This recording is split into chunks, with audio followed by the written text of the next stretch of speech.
성경을 단 하나의 단어로 요약한다면 여러분은 어떻게 정의하시겠습니까? 한 단어로. 성경을 한 단어로 말하라 그러면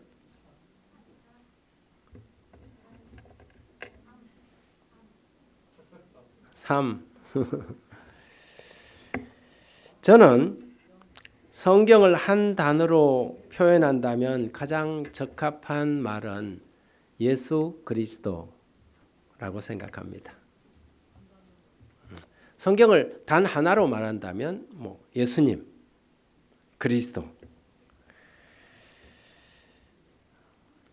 예수님도 친히 그렇게 말씀하셨어요. 요한복음 5장 39절에 너희가 성경에서 영생을 얻는 줄 생각하고 성경을 연구하거니와 이 성경이 곧 내게 대하여 증언하는 것이다. 성경은 누구에 대한 증언? 예수님에 대한 증언이에요. 그래서 성경을 한 단어로 말하라. 딱 그러면 누구예요? 예수님이다. 그렇게 말합니다. 성경은 예수 그리스도의 증거, 그분에 관한 증언입니다. 성경은 예수님을 증언하고 예수님은 성경의 삶을 사셨습니다. 성경을 그대로 산 한 분을 찾는다면 예수님이죠. 그래서 그분은 성경을 자주자주 예수님을 하나님의 말씀이라고 성경은 표현합니다. 요한복음 1장 14절에도 보면 말씀이 육신이 되어 우리 가운데 거하시매 우리가 그의 영광을 보니 아버지의 독생자의 영광이요 은혜와 진리가 충만하더라 그랬습니다. 예수님은 말씀이 뭐가 되신 분? 육신이 되신 분입니다. 자, 그러면 이 성경의 내용을 세 단어로 요약한다면 여러분 뭐라고 하실 수 있겠습니까? 딱 세 단어로 성경을 믿는 신앙을 정리한다면 저는 첫 번째 은혜, 두 번째 믿음, 세 번째 뭘까요? 순종. 자, 은혜, 믿음, 순종. 그 결과는 신이철 장로님 말씀하신 것처럼 구원이죠. 그죠? 성경의 내용을 세 단어로, 우리의 신앙을 세 단어로 요약한다면 간단하게 은혜, 믿음, 순종으로 요약됩니다. 그 가운데 하나님의 은혜는 이 모든 것의 기초가 됩니다. 이 은혜 없이는 아무것도 아니며 어떤 것도 시작할 수도 없고 모든 노력은 은혜 없이는 수포로 돌아갈 수밖에 없습니다. 그러므로 제일 중요한 단어는 뭐예요? 세 가지 중에 은혜죠. 은혜가 우리를 살리고 은혜가 우리에게 희망을 있게 합니다. 정말 은혜 아니면 아무도 설 수 없습니다. CCM 노래 중에 은혜 아니면이라는 찬미가 있습니다. 이송희 집사님에게 좀 한번 불러달라고 하고 싶은데 제가 그 가사를 한번 읽어드립니다. 어둠 속에 헤매던 내 영혼 갈 길 몰라 방황할 때에 주의 십자가 영광의 그 빛이 나를 향해 비추어 주셨네. 주홍빛보다 더 붉은 내 죄 그리스도의 피로 씻기어 완전한 사랑 주님의 은혜로 내 생명 주께 얻었네. 은혜 아니면 나서지 못하네. 이 가사의 핵심적인 구절은 은혜 아니면 나서지 못하네. 십자가의 그 사랑 능력 아니면 나서지 못하네. 은혜 아니면 나서지 못하네. 놀라운 사랑 그 은혜 아니면 나서지 못하네. 나의 노력과 의지가 아닌 오직 주님의 그 뜻 안에서 의로운 자라 내게 말씀하셨네. 완전하신 그 은혜로 은혜 아니면 나서지 못하네. 십자가의 그 사랑 능력 아니면 나서지 못하네. 은혜 아니면 나서지 못하네. 완전한 사랑 그 은혜 아니면 나서지 못하네. 오직 은혜로 나 살아가리라. 십자가의 그 사랑 주의 능력으로 나서리라. 주의 은혜로 나 살아가리라. 주의 사랑 그 능력으로 나 살리라. 오직 주의 은혜로. 이 찬양을 들을 때면 감잔한 감동이 제 가슴속에 밀려오는 것을 느낍니다. 네, 그렇습니다. 우리는 하나님의 은혜로 사는 사람들입니다. 에베소 2장 8절에도 너희는 그 은혜로 인하여 믿음으로 말미암아 구원을 받았으니 이는 너희에게서 난 것이 아니요 하나님의 선물이라고 기록합니다. 그래서 그리스도인 신앙은 세 단어로 요약된다고 했습니다. 첫 번째 뭡니까? 은혜. 두 번째 믿음. 그리고 세 번째 순종입니다. 은혜와 믿음과 순종으로 완성되는 구원, 이것이 성경의 내용이요 가르침입니다. 그 가운데 가장 기초가 되는 것은 제가 은혜라고 말씀드렸습니다. 사도 바울은 로마 사람들에게 보내는 편지에서 이렇게 강조합니다. 우리가 읽었던 로마서 5장 20절 21절에 율법이 들어온 것은 범죄를 더하게 하려 함이라. 그러나 죄가 더한 곳에 은혜가 넘쳤나니. 따라합니다. 그러나 죄가 더한 곳에 은혜가 더욱 넘쳤나니. 어디에 뭐가 넘쳤다고요? 죄가 더한 곳에 은혜가 더 넘쳤다고 말합니다. 여러분, 일생을 살아가면서 무언가를 위해서 목숨 걸어보고 싶은 그런 경험 있었습니까? 일생을 살면서 나 저것에 꽂혔어. 내 저기에 목숨 걸 거야. 제가 어느 날 차를 끌고 강원도 춘천 어디를 지나가는데 우리는 막국수에 미쳤다. 막국수를 위해 목숨을 건다. 이래서 현수막을 딱 걸어놨더라고요. 야, 저 막국수에 목숨 거는 사람이 만든 막국수 한번 먹어보고 싶더라고요. 그래서 제가 차를 세우고 거기 가서 막국수를 먹었어요. 정말 맛있었어요. 목숨 건 막국수. 여러분은 무엇에 정말 목숨 걸어보고 싶은 그런 생각 해본 적이 있어요? 일생을 살아가면서 여러분 목숨 한번 걸어보고 싶었던 그런 거 없었습니까?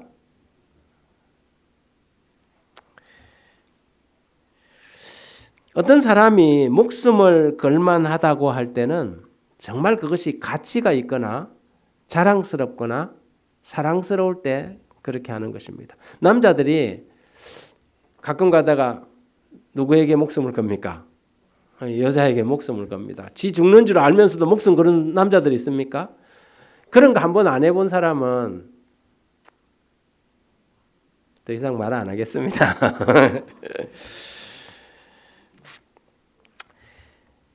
멋진 남자들이 때로는 자신의 사랑하는 여인을 위해 목숨을 걸고 우정을 나눈 친구를 위해 목숨을 걸기도 하고 나라와 조국을 위해 목숨을 바친 사람들도 있습니까? 있습니다. 그렇지만 쓸모없는 것에 목숨 바친 사람이 있습니까? 있어요? 쓸데없는 것에? 쓸데없는 것에 나 목숨을 걸겠다 이런 사람 말하는 사람은 없지요. 근데 성경에는 있습니다. 성경에는 여러분 내가 이 버러지만도 못한 놈을 위해서 내 목숨을 걸 거야 이렇게 하지 않습니다. 그죠? 근데 성경은 이렇게 말합니다. 로마서 우리가 읽은 그 5장의 전반부에 우리가 아직 연약할 때 기약대로 그리스도께서 경건하지 않는 자를 위하여 죽으셨도다. 어떤 자를 위해서 죽었다고요? 누구를 위해서 죽어야 돼? 목숨을 걸어야 됩니까? 경건한 사람을 위해서 목숨을 걸어야 되죠. 그런데 성경은 경건하지 않는 자를 위하여 죽으셨도다. 의인을 위하여 죽는 자가 쉽지 않고 심지어 의인을 위해서도 죽기가 쉽지 않고 선인을 위하여 용감히 죽는 자가 혹 있거니와. 8절 우리가 아직 죄인 되었을 때 그리스도께서 우리를 위하여 죽으심으로 하나님께서 우리에 대한 자기의 사랑을 확정하셨다. 예수는 경건한 자를 위하여 죽지 않고 의인을 위하여 목숨을 걸지 않았습니다. 성경은 분명히 그리스도께서 아직 경건치 않는 죄인을 위하여 죽었다고 말합니다. 하늘의 영원한 왕이 죄의 노예가 된 가치 없는 존재들을 위해 목숨을 걸었습니다. 우리는 이것을 은혜라고 말합니다. 은혜는 가치 있는 사람들을 위하여 목숨을 건 것을 은혜라고 말하지 않고 가치 없는 사람들을 위하여 목숨을 건 것이죠. 은혜 앞에서는 이유가 없습니다. 거래가 없습니다. 그것은 그저 은혜일 뿐, 은혜란 말 외에는 그 무엇으로도 설명할 수 없는 십자가의 사랑, 하나님의 아들 예수 그리스도의 죽음인 것이죠. 그래서 로마서 5장 15절에 그러나 이 언사는 그 범죄와 같이 아니하니 곧 한 사람의 범죄를 인하여 많은 사람이 죽었은즉 더욱 하나님의 은혜와 예수 그리스도 한 사람 예수 그리스도의 은혜로 말미암아 선물이 많은 사람에게 넘쳤다. 변기룡 장로님 이 선물 받으셨습니까? 예. 우리가 이 선물을 받은 것입니다. 저와 여러분이 이 선물을 받은 거예요. 내가 가치가 있어서, 내가 쓸만해서, 내가 경건의 능력이 있어서 하나님이 우리에게 선물을 주신 것이 아니라 아무런 가치가 없음에도 불구하고 그 선물을 주셨다는 것입니다. 짐 반 솔론이라는 31살의 네덜란드 개혁자인 목사가 있었습니다. 그는 암으로 마지막에 죽어가면서 지금껏 제가 읽은 설교문 가운데 가장 감동적인 설교를 했습니다. 그래서 그는 죽음의 예고가 그를 우울하게 만들었다고 인정했습니다. 여러분 31살이니 말기암 환자가 됐으니 얼마나 우울했겠습니까? 그런데 무엇보다도 그는 악취나는 죄를 싸우면서 30년 이상을 살아왔다고 고백합니다. 그러면서 자신은 30년 동안 죄를 지으면서 살아왔지만 아직 나에게는 몇 년이 남아있다. 40년이 남아있으니까 이거 조금씩 해결하고 가면 된다고 생각했는데 어느 날 말기암이라는 판정을 받았습니다. 몇 년이 아니라 40년이 아니라 몇 년도 안 남았고 아니 몇 년이 아니라 자기가 몇 달도 안 남았다는 사실에 충격을 받은 것입니다. 그러나 그는 이 성경을 읽으면서 로마서 5장에서 아직이라는 단어에 초점이 맞춰졌습니다. 아직 내가 죄인 되었을 때. 성경에는 우리말 성경이나 영어 성경에는 잘 안 나오고 있지만 헬라어 성경에는 아직이라는 말이 2번이나 나옵니다. 우리가 아직 연약할 때 그리스도께서 경건치 않는 자를 위하여 죽으셨도다. 여러분 은혜는 무엇입니까? 은혜는 아직 우리가 경건치 않을 때예요. 아직 우리가 선인이 아닐 때예요. 하나님의 은혜라는 것은 아직 우리가 가치가 없을 때예요. 예수님께서 우리를 위하여 십자가에 돌아가신 것은 우리가 가치가 있기 때문에 돌아가신 것이 아니란 말이죠. 이것이 기독교의 핵심적인 은혜의 의미예요.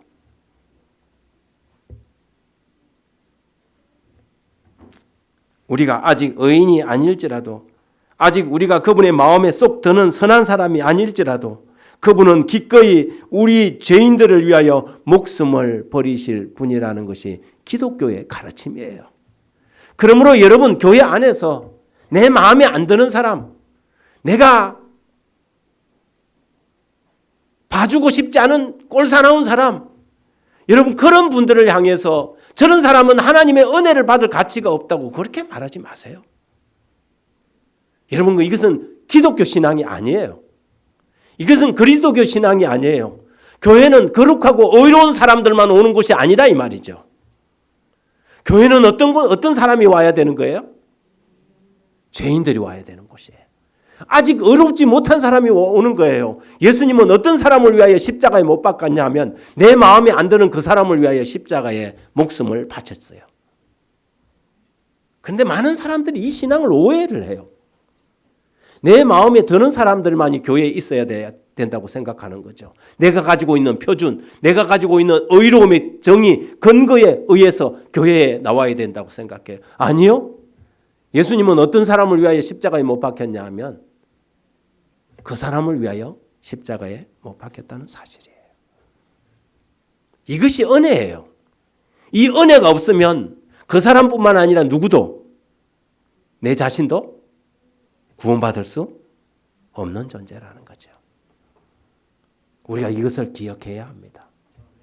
이것을 기억하지 못한 유대인들이 바리새인들이 간음하다가 현장에서 붙잡힌 여인을 붙들고 와서 예수님 앞에 패대기를 친 거예요. 모세의 율법이야 할 것 같으면 이런 여자는 돌로 쳐 죽이라고 하는데 선생님은 어떻게 하시겠습니까? 그때 예수님께서 땅에다 뭔가를 열심히 써셨어요. 그리고는 너희 중에 죄 없는 자가 먼저 돌로 치라고 말씀하셨어요. 여러분, 우리 가운데 죄 없는 자 있습니까? 제가 죄 없는 자가 있으면 이 시간에 제 설교 대신 그분이 설교하라고 그분 설교를 한번 들어보고 싶어요. 여러분, 이것이 그리스도 교회의 은혜예요. 은혜예요. 여러분이 아직 완전한 사람이 아니라도 괜찮습니다. 남들보다 더 흉악한 죄인이라도 괜찮습니다.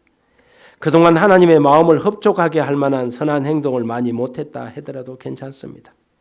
그분이 우리를 위해 목숨을 거신 것은 우리가 그럴 만한 가치가 있는 사람이라서가 아니라 그분의 은혜, 이해할 수도 설명할 수도 생각할 수도 없는 그 은혜 때문에 그렇게 하신 것입니다. 하나님의 은혜의 특성 가운데 하나는 넘친다는 것입니다. 뭐라고요? 모자라지 않고, 하나님의 은혜는 모자라지 않고 넘친다는 거예요. 이것이 행복한 거예요. 우리가 구원을 걱정할 만큼 간당간당하지 않습니다. 하나님의 은혜는 여러분이 살아온 죄악의 삶보다 훨씬 넘친다는 것입니다. 그러니 나 같은 죄인도 구원받을 수 있을까요? 이렇게 말할 필요가 없습니다. 하나님의 은혜는 더 깊고 더 풍성하고 더 넘치는 것입니다. 그래서 성경은 당당하게 이렇게 말합니다. 율법이 들어온 것은 범죄를 더하게 하려 함이라. 그러나 죄가 더한 곳에 은혜가 더욱 넘쳤나니라고 말이죠. 여러분이 어떤 사람인지, 여러분이 무슨 잘못을 했던지, 여러분이 얼마나 힘들고 어렵던지, 여러분이 아무리 절망적일지라도 하나님의 은혜는 여러분의 문제보다 크고 여러분의 잘못보다 더 넓고 여러분의 과거보다 더 깊습니다. 이것이 성경이 말하는 하나님의 은혜의 특성입니다. 영적인 사람은 넘치는 은혜 아래 살고 육적인 사람은 부족한 은혜 아래 삽니다. 그래서 이 두 사람은 표정부터 다릅니다. 수십 년 신앙생활을 해도 육신적인 그리스도인의 입에서는 은혜가 흘러나오지 못합니다. 불평, 불만과 짜증과 원망이 가득합니다. 여러분, 우리가 하늘 가는 것은 신앙의 연조나 교회의 경력이나 직분으로 하늘나라 가지 않습니다. 우리가 천국 가는 것은 하나님의 은혜로 가는 줄 믿습니다. 여러분도 믿습니까? 우리가 하늘나라 가는 것은 하나님의 은혜로 갑니다. 이 사람이 은혜 안에 사는 사람인지 아니면 자기 생각대로 사는 사람인지 그 사람의 삶의 열매를 보면 압니다. 아무리 자기가 목사를 했고 장로를 했고 교회 기관에서 무슨 사역을 했다 하더라도 그것이 우리를 천국 가는데 조금도 일조할 수 없습니다. 그런데 우리가 하늘나라 가는 것은 오직 하나님의 은혜로 가는 것입니다. 하나님의 은혜는 부족한 은혜가 아니라 넘치는 은혜라서 그런 은혜 가운데 사는 사람은 만나보면 은혜가 넘쳐요. 그 사람 옆에 자꾸 가고 싶어요. 왜요? 그 사람은 뭐가 넘치니까? 넘치는 은혜를 경험했기 때문에 항상 은혜가 넘쳐요. 넘치는 은혜 안에 사는 사람은 다른 사람을 행복하게 합니다. 이웃을 풍요롭게 해요. 공동체를 활기차게 합니다. 그러나 은혜가 부족한 사람, 은혜 아래 살지 않는 사람은 사람을 짜증나게 해요. 피곤하게 해요. 힘들게 해요. 왜 그럴까요? 은혜가 부족해서 그래. 내 삶에 요즘 모든 것이 짜증나고 힘들면요. 뭐가 부족하다고 생각하면 돼요? 은혜가 부족하구나. 이런 사람은 하나님의 은혜의 바다 안에 푹 빠져보시기 바랍니다. 은혜가 메말라서 늘 새를 긁는 소리를 내요. 여러분, 새 긁는 소리 알죠? 양철 긁는 소리. 여러분 표정이 다 일그러지잖아요. 은혜가 없는 사람은 새 긁는 사람하고 똑같아. 근데 은혜가 넘치는 사람은 그렇지 않아요. 사람의 입에서 나오는 말은 언제나 은혜가 넘치는 말이 되어야 합니다. 자기가 억지로 지어짜서 하는 것은 늘 비판적이에요. 거래적입니다. 마음에는 없고 이득에만 생각이 있기 때문에, 자기에게 유익이 될 때만 좋아하기 때문에 남들도 다 좋아하지 않습니다. 은혜가 메말라서 그런 것이지요. 여러분은 어떤 사람입니까? 다른 사람들이 여러분을 바라볼 때 어떤 사람으로 생각하십니까? 이동걸 장로님 옆에 가면 은혜가 넘치죠. 저분은 항상 은혜가 넘쳐. 왜요? 본인이 은혜를 충분히 받고 있으니까 그렇죠. 기분 좋고 행복하고 다른 사람을 기쁘게 해주지 않습니까? 여러분, 하나님의 넘치는 은혜에 들어가시기 바랍니다. 그리고 거기서 하나님의 은혜에 흠뻑 젖어서 나오십시오. 그러면 에너지가 생길 것입니다. 입술의 짜증은 감사와 찬양으로 바뀌고 타인의 부족은 안 보이고 하나님의 은혜만이 넘치게 될 것입니다. 하나님의 은혜의 특징 중 또 하나는 뭐냐면 왕노릇한다는 것입니다. 은혜가 왕노릇하는 사람이 있고 죄가 왕노릇하는 사람이 있습니다. 그리스도인의 삶은 은혜가 왕노릇하는 사람입니다. 여러분 한번 살펴보십시오. 지금 여러분을 무엇이 이끌어가고 있습니까? 여러분을 이끌어가는 것이 은혜입니까? 무엇입니까? 여행을 좋아하는 그 유시아 씨가 쓴 책에 보면 한 번은 그가 유럽의 어느 곳에서 여행을 하고 있을 때였습니다. 그래서 이 늦은 시간이라 아주 형편없고 낡은 여인숙에 들어가 자게 됐는데 여인숙 주인이 방을 이렇게 보여주는데 보니까 어떤 방에 보니까 쥐가 한 마리가 안에 방에서 돌아다니더래요. 여기서 어떻게 자나? 그래도 몸은 피곤하고 날이 저물었으니까 할 수 없이 그 집에서 방에서 웅크리고 잔 거예요. 아니나 다를까 아침에 일어나 보니까 쥐가 자기 배낭 안에 들어가고 배낭을 막 다 흐트러 놓은 거예요. 거기다가 자기가 입어야 할 쇠타를 다 이렇게 갉아 먹어버렸어요. 할 수 없이 그 방이 돈이 하룻밤에 1,500원이었어요. 그래서 주인한테 이제 항의를 했어요. 그랬더니 주인이 이렇게 말합니다. 신이 주신 신성한 아침을 불평으로 시작하지 마세요.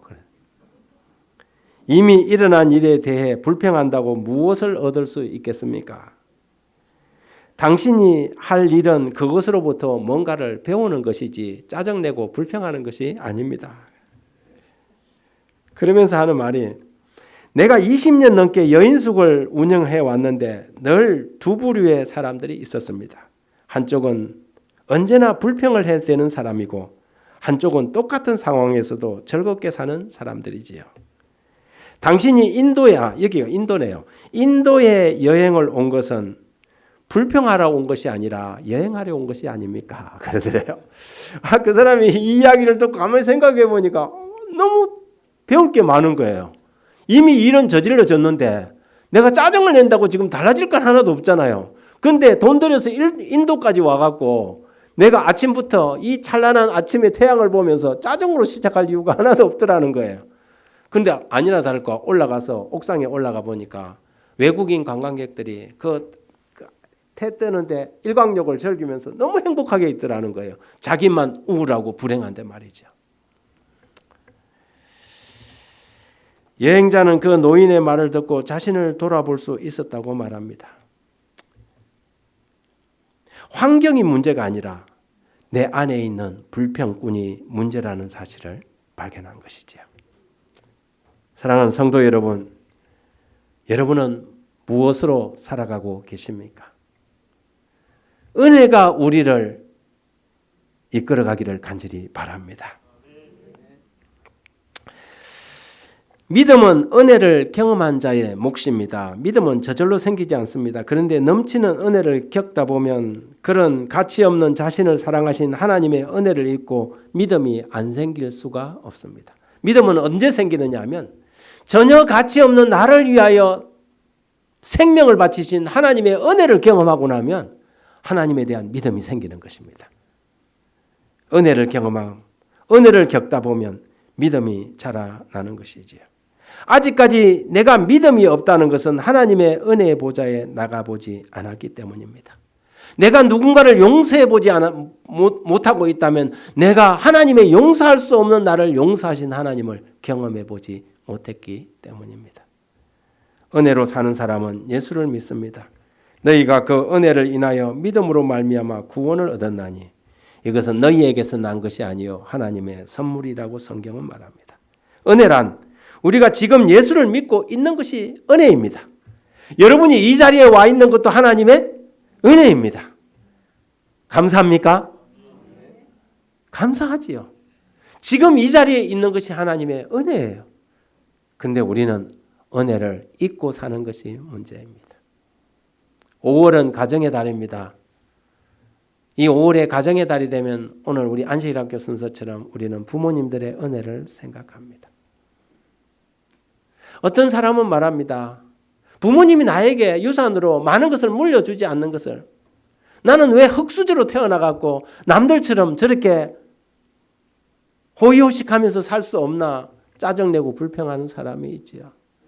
그런데 어떤 사람은 말합니다. 내가 이 땅에서 태어나도록 베풀어 주신 부모님의 은혜를 다 갚을 수 없어서 눈물을 흘린다고 말이지요. 이것은 두 사람이 살아가는 삶의 방식이죠. 그것을 어떻게 받아들이냐는 방식이죠. 여러분 우리가 이 5월 가정의 달에 하나님의 은혜가 우리의 가슴 속에 넘칠 뿐만 아니라 비록 부모님들이 우리에게 남들처럼 많은 것을 해주지 못했다 할지라도 그 은혜가 우리의 마음속에서 넘치기를 간절히 바랍니다. 은혜는 하나님의 선물인 것입니다. 은혜가 넘치는 사람은 그렇기 때문에 자연스럽게 행복할 줄 아는 사람입니다. 은혜 안에서 거리가 멀수록 메마르고 까칠하고 불행해집니다. 불행한 여건 때문에 불행한 것이 아니라 은혜를 모르기 때문에 불행한 것입니다. 은혜로 사는 사람은 은혜가 왕노릇합니다. 은혜가 그 사람을 다스리고 행복하게 합니다. 죄가 사망 안에서 왕노릇하듯이 은혜는 의 안에서 왕노릇하는 것입니다. 그래서 은혜는 신비한 정복자라고 이야기로 합니다. 은혜가 나를 다스리면 어떤 고난과 시련 속에서도 우리는 행복할 수 있습니다.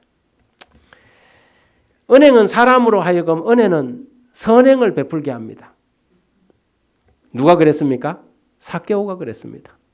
삭개오는 예수님의 은혜를 입고 감동이 되어서 어떻게 했어요? 자기의 재산의 절반을 가난한 사람들에게 나누어 줬습니다. 여러분 은혜 받은 사람은 은혜 베풀 줄 아는 사람이 되는 것이지요. 은혜를 만나고 보니 예수님을 만나고 보니 그 은혜에 감격하여 주여 보시옵소서 내 소유의 절반을 가난한 사람들에게 주겠습니다. 만일 이것을 토색한 일이 있으면 4배나 갚겠나이다. 그때 예수님께서 오늘 구원이 이 가정에 이르렀다고 말합니다. 여러분이 잃어버린 것을 계수하지 마시기 바랍니다. 하나님께서 우리에게 베푼 은혜를 계수할 때 우리는 행복해집니다. 내가 가지지 못한 것을 세보지 마시기 바랍니다. 그러면 우리는 불행해질 것입니다. 그런데 이미 하나님께서 여러분에게 주신 것을 세어보십시오. 행복해질 것입니다. 여러분이 지금 눈이 2개가 있습니까? 하나님께 감사하시기 바랍니다. 여러분 눈이 사고로 하나밖에 없는 사람도 있고 사고로 2 눈을 잃은 사람도 있습니다. 그럼에도 불구하고 그 사람들이 감사할 수 있는 사람입니까? 어떤 사람은 감사합니다. 헬렌 켈러나 크로스비 여사 같은 사람들은 나면서부터 불행하게 태어났지만 그들은 누구보다도 하나님께 감사하고 찬양하는 삶을 살았습니다. 왜 그럴까요? 그들은 하나님의 은혜를 경험했기 때문에 그렇습니다. 하나님의 은혜가 우리 안에 넘친다면 여러분 우리는 여전히 행복할 수 있습니까? 행복할 수 있습니다. 은혜 안에 사는 삶은 감동의 삶이요 봉사의 삶입니다. 그래서 에베소 2장 10절에 우리는 그가 만드신 바라 그리스도 안에서 선한 일을 위하여 지음을 받았다고 성경은 말합니다. 선한 일을 위하여 지음을 받은 사랑하는 여러분들이시여 하나님의 은혜로 풍성하게 젖어서 행복함이 여러분의 삶 가운데 충만하게 넘치게 되길 간절히 바랍니다. 이 세상에 수많은 종교들 불교, 이슬람, 유교 다양한 종교들과 기독교를 가장 근본적으로 다르게 하는 한 가지가 있습니다. 그래서 한 이 비교 종교 프로그램에서 기독교를 다른 교회와 다른 종교와 확실하게 다르게 하는 한 가지가 뭔지 토론이 벌어지고 있었습니다. C.S. 루이스라는 아주 유명한 컬럼니스트가 그 비교 종교학 학회에 갔다가 막 어느 방에 갔더니 이 방에서는 지금 무엇을 토론하고 있습니까? 예, 우리는 기독교가 다른 종교와 가장 근본적으로 전혀 다른 종교에는 없는 기독교만의 그것이 뭔가를 지금 논의하고 있습니다. 하니 이 C.S. 루이스가 그거 간단하죠. 그거 뭡니까? 은혜지요. 사람들이 토의를 했어요. 토의를 했는데 불교는 뭡니까? 불교에는 고행, 자비, 힌두교는 업보, 유대교에는 언약, 이슬람교는 법전. 기독교 안에 있는 것들이 다 있는 거예요. 기독교도 언약도 있고 자비도 있고 사랑도 있어요. 여러분 사랑이 기독교만 있습니까? 아니에요. 다른 데도 있어요. 그런데 기독교만을 유일하게 기독교가 기독교 되게 하는 게 뭔가 고민하다가 그들이 결국에는 도달한 게 은혜구나. 여러분 모든 종교는 다 인과응보예요. 그래요? 그래요. 그런데 기독교만 오직 기독교만 아무런 가치가 없는 당사자들을 위하여 생명을 바치시는 하나님의 사랑 그것이 뭡니까? 은혜가 있더라 이 말이죠. 다른 종교도요 착한 일을 하는 놈들 떡 하나 더 주는 거 다 있어요. 맞아요. 착한 사람은 떡 하나 더 주고 다 있어요. 그런데 기독교는 뭐라고요? 죄가 넘치는 곳에 뭐도 넘쳤다고요? 은혜가 넘쳤다고. 이런 데는 이런 종교는 다른 데 있어요? 없어요. 다른 사람은 상벌 제도가 명확해요. 그런데 기독교는 죄가 더한 곳에 은혜가 넘쳤다. 이렇게 말합니다. 오직 기독교만이 하나님의 사랑을 무조건적으로 만드는 은혜가 여기에 있는 것입니다. 그러므로 사랑하는 여러분, 이 5월에 은혜의 종교인 기독교의 이 하나님의 특별한 사랑을 우리가 경험할 뿐만 아니라 누구에게도 내 이웃과 다른 사람에게도 적용할 줄 아는 아주 풍성하고 넘치는 우리 세월산교회 성도들 되길 바라며 말씀 마칩니다.